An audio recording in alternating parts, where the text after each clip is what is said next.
فکرش هم نمی کردم که این غذا به منوی غذاهام اضافه شد. میگن سالها پیش وقتی هنوز خبری از فست فود نبوده، توی یه آشپزخونه قدیمی یه نفر یه قابلمه ماکارونی گذاشت روی اجاق، ولی نه برای پاستا، برای درست کردن کوکو ماکارونی، و دستورش رو هم تو کتاب طباخی نشاط نوشتن تا بعد از این همه سال به دست ما برسه.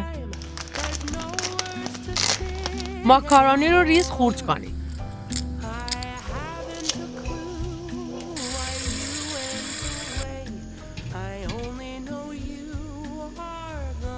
و بذارید بپزه.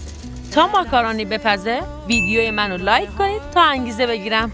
بعد ماکارونی رو آبکش کنید و هر از گاهی تکونش بدید تا آبش کاملا بره. حالا تخم مرغ، جعفری خرد شده، نمک، فلفل و جوش شیرین و پیاز رنده شده رو با هم ترکیب کنید و در آخر هم ماکارونی رو بهش اضافه کنید و خوب هم بزنید. تو ویدیوی قبلی که از همین کتاب دستورش رو گرفتم، مرغان خرما درست کردم. حتما ببینید.